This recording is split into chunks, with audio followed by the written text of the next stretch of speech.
నా కోసం ఎవరు రారని తెలిసే నేనే పోరాటం చేశా అంటూ ప్రముఖ నటి మంచు లక్ష్మి గారు ఇప్పుడు సోషల్ మీడియా వేదికగా ఒక పోస్ట్ పెట్టారు. ఆ పోస్ట్ చర్చనీయాంశంగా మారింది. దానికి కారణం ఏంటంటే కొన్ని రోజుల క్రితం దక్ష మూవీ ప్రమోషన్లో భాగంగా మంచు లక్ష్మి గారు ఒక ఛానల్కి ఇంటర్వ్యూ ఇవ్వడం జరిగింది.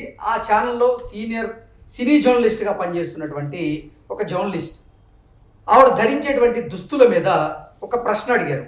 ఆ ప్రశ్న మంచు లక్ష్మి గారి మనస్సుకి అంటే నొచ్చుకుందని, దానివల్ల ఆవిడ మా అసోసియేషన్కి ఫిలిం ఛాంబర్కి ఆ సదరు జర్నలిస్ట్ మీద ఫిర్యాదు చేస్తూ తాను నాకు క్షమాపణ చెప్పాలి అనేటువంటి డిమాండ్ చేశారు. తర్వాత అది రాద్ధాంతమైనటువంటి నేపథ్యంలో సదరు సీనియర్ సినీ జర్నలిస్ట్ కూడా బహిరంగంగా ఆయన బేషరతుగా క్షమాపణ చెప్పారు. క్షమాపణ చెప్పిన తర్వాత దాని మీద మంచు లక్ష్మి గారు స్పందించి నా కోసం ఎవరు రారని తెలిసే నేనే పోరాటం చేశా అంటూ ఆవిడ మాట్లాడడం జరిగింది. ఈ నేపథ్యంలోనే ఈ అంశం మీద మనం పూర్తి స్థాయిలో విశ్లేషణ చేసుకుందాం. ప్రస్తుతం మనతో పాటున్నారు ప్రముఖ రాజకీయ విశ్లేషకులు, ప్రముఖ సీనియర్ జర్నలిస్ట్ దుర్గావట్లమణి గారు. వారితో మాట్లాడతాం. మేడం నమస్తే. నమస్తే అండి. నా తరపున ఎవరు రారని తెలిసే నేనే పోరాటం చేశాను అంటూ మంచు లక్ష్మి గారు ఒక పోస్ట్ పెట్టడం జరిగింది. సీనియర్ జర్నలిస్ట్ ఆయన ఇంటర్వ్యూలో భాగంగా ఒక ప్రశ్న అడగడం, దానికి మంచు లక్ష్మి గారు నొచ్చుకోవడం, ఇవన్నీ మనం చూసాం. తర్వాత ఆవిడ మా అసోసియేషన్లోను ఇటు ఫిలిం ఛాంబర్లోను ఫిర్యాదు చేయడం, క్షమాపణ చెప్పాలని డిమాండ్ చేయడం, ఆ నేపథ్యంలోనే సదరు సీనియర్ సినీ జర్నలిస్ట్ ఆయన క్షమాపణలు చెప్పడం, ఆ తర్వాత మళ్ళీ లక్ష్మి గారు స్పందించడం, ఇవన్నీ చూస్తున్నాం. ఏంటి మేడం ఈ అంశం ఎలా చూడాలి అసలు? ఇప్పుడు ఆ సదరు సీనియర్ సినీ జర్నలిస్ట్ క్షమాపణ చెప్పారు. ఈ విషయాన్ని నేను ఇక్కడితో ముగిస్తున్నా అంటూ కూడా మంచు లక్ష్మి గారు మాట్లాడడం జరిగింది. దీన్ని ఎలా చూడాలి? అంటే ఇప్పుడు మూర్తి గారు క్షమాపణ చెప్పడంతో ఈ సమస్య ఇక్కడితో ముగిసిపోయింది. కానీ గతంలో మరి డైరెక్టర్స్ మాట్లాడినప్పుడు, లేకపోతే ఇంకా చాలామంది జర్నలిస్టులు మాట్లాడారు, అప్పుడు ఎవరు ఎందుకు స్పందించలేదు, అప్పుడు ఎవరు ఎందుకు డిమాండ్ చేయలేదు క్షమాపణ చెప్పమని. ఇప్పుడు ఓన్లీ మూర్తి గారి విషయాన్ని ఇంత రచ్చ ఎందుకు చేశారు అంటే సోషల్ మీడియా కాబట్టి ఇంత చేయగలిగారు. ఇంకొక విషయం ఏంటంటే లక్ష్మి గారు ఏదైతే ఉందో, లక్ష్మి గారు మీరు అన్నట్టుగా నేను ఒంటరి పోరాటం చేస్తున్నాను అన్నారంటే, తన బ్రదర్ విష్ణునే మా అసోసియేషన్కి ఒక ప్రెసిడెంట్గా ఉన్నాడు, ఆయన అధ్యక్షుడిగా. కానీ ఆయన స్పందించలేదు ఈ అంశం మీద. స్పందించాలి. ఇక్కడ అక్క అని కాదు, చెల్లి అని కాదు, లేకపోతే తన కుటుంబ సభ్యురాలని కాదు, ఒక మహిళగా ఆవిడ ఒక కంప్లైంట్ ఇచ్చినప్పుడు దాన్ని తీసుకుని దాని మీద మీరు ఏం చేస్తారో చెప్పాల్సిన బాధ్యత అధ్యక్షుడిగా ఎవరికైనా ఉంటుంది. సో విష్ణుకైనా అంతే. మరి విష్ణు ఎందుకు స్పందించలేదు? ఇప్పుడు ఫిలిం ఛాంబర్కి చేశారు ఆవిడ, వాళ్ళు స్పందించలేదు. కాకపోతే ఏంటంటే ఇంత రచ్చ అయ్యేసరికి మూర్తి గారే తగ్గి క్షమాపణ చెప్పడం జరిగింది. ఆవిడ కూడా నేను ఇక్కడితో దీన్ని ముగిస్తున్నాను అన్నారు. అయితే ఇక్కడ ఇప్పుడు డ్రెస్ అని కాదండి, సరే ఆడవాళ్ళ డ్రెస్సింగ్ మీద మీరు కమెంట్స్ చేస్తారు అంటే కూడా అది తప్పే నన్ను అడిగితే. ఇప్పుడు మీరు సినిమాల్లో ఇవాళ హీరోయిన్స్ వేసుకునే డ్రెస్సులు ఎవరు డిసైడ్ చేస్తారు? Who will decide? Heroine decide చేసుకోదుగా నేను ఇలాంటి డ్రెస్ వేసుకోవాలి, ఇలాంటి కాస్ట్యూమ్ వేసుకోవాలని. డైరెక్టరో లేకపోతే కొరియోగ్రాఫరో ఎవరో డిసైడ్ చేస్తారు కదా. మరి అలా డిసైడ్ చేసేటప్పుడు అలా డిసైడ్ చేయకండి, మీరు అలాంటి బట్టలు ఇవ్వకండి.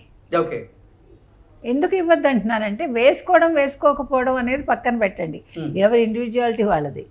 గతంలో వాణిశ్రీ లాంటి వాళ్ళే సినిమా రంగం మారిపోయింది అనే దానికి ఉదాహరణగా ఆవిడ చాలాసార్లు చెప్పారు.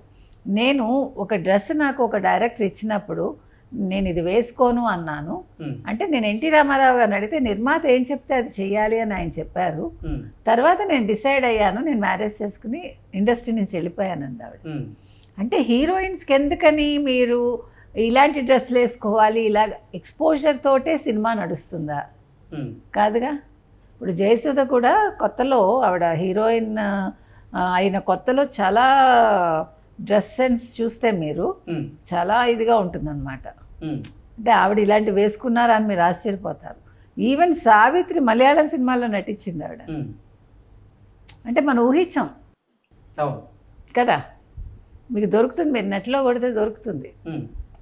కాబట్టి ఇప్పుడు హీరోయిన్లు అనుకోవట్లే, ఒక నిర్మాత అనుకుంటాడు, నిర్మాత హీరోయిన్ బాడీని ఎక్స్పోజ్ చేస్తేనే సినిమా హిట్ అవుతుందని అనుకుంటారా? ఇప్పుడు మంచిగా మామూలుగా డ్రెస్సింగ్ వేసుకున్న సినిమాలు కూడా సూపర్గా హిట్ అవుతున్నాయి. ఇవాళ రేపు అసలు సినిమాలు అయితే అసలు యూత్ ఇవన్నీ ఆలోచించట్లా. కథ ఉందా, మంచిగా మనకు కనెక్ట్ అవుతుందా లేదా, ప్రజెంట్ సబ్జెక్ట్ ఉందా లేదా, whether we can enjoy or not. Little hearts అంతే కదండి, ఎంత మంచి హిట్ ఇచ్చారు. మిరాయి అంటే సంబంధం లేదు కథ, ఒక పౌరాణికం అన్నీ మిక్స్ చేసి దాన్ని, ఆ జోనరే వేరు, దాన్ని కూడా హిట్ చేశారుగా. నేను అనేది ఏంటంటే యూత్ కోరుకోవట్లా, వాళ్ళు మీరు ఎక్స్పోజ్ చేస్తేనే చూస్తామని చెప్పట్లా, చేయక్కల్లా. ఇప్పుడు ఒక వయసు వచ్చాక నాకు ఇట్లాంటి డ్రెస్ వేసుకోవాలని అనిపించిందంటే okay, that is up to you. నువ్వు ఎందుకు వేసుకున్నావని మనం క్వశ్చన్ చేయము, వేసుకోవాలా వద్దా అనేది నేను ఆలోచించుకోవాలంతే. అవునా కదా, అంటే ఒక డిగ్నిటీ అంతే. అంటే బికాజ్ మనం భారతదేశంలో ఉన్నాం కాబట్టి, దట్టు సౌత్లో ఉన్నాం కాబట్టి కొంచెం మన ఆలోచన డిఫరెంట్గా ఉంటుంది, మనం అలా ఆలోచించలేము. కానీ ఇప్పుడు తల్లిదండ్రులు యాక్సెప్ట్ చేస్తున్నారు.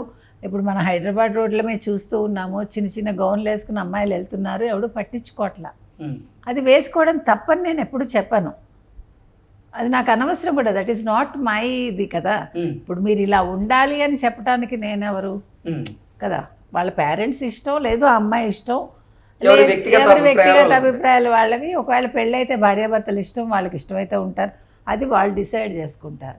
కాకపోతే సొసైటీ అన్న కొన్ని కట్టుబాట్లు ఉన్నాయి కాబట్టి, అంటే మీరు వేసుకునే డ్రెస్ వల్ల అవతల వాళ్ళు ప్రొవోక్ కాకూడదు, అదొక్కటే. మీకు అర్థమైంది కదా. ఇప్పుడు మీ మాట, మీ కట్టు బొట్టునే కదా మీకు రెస్పెక్ట్ ఇస్తారు. ఇప్పుడు భారతదేశం అంటే ఇలా ఉంటుంది అని ఇప్పటికీ విదేశీయులు సైతం వస్తున్నారు కదా.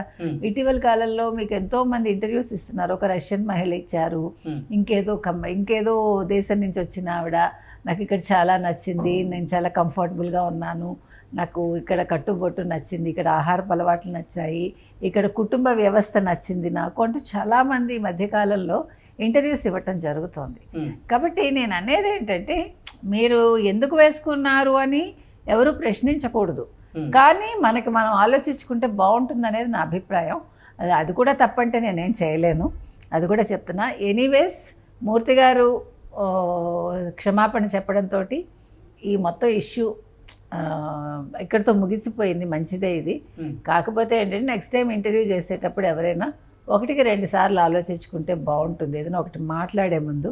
ఎందుకంటే మాట పెదవి దాటితే పృథ్వీ దాటుతుందని, పెదవి దాటకుండా మనం చూసుకుని, మీకు ఏదైనా ఉండొచ్చు కానీ పరిమితి దాటకుండా మాట్లాడితే బాగుంటుందని ఈ లక్ష్మి అండ్ మూర్తి గారి సంఘటన జర్నలిస్టులకు తెలియజేసింది. Okay madam, thank you.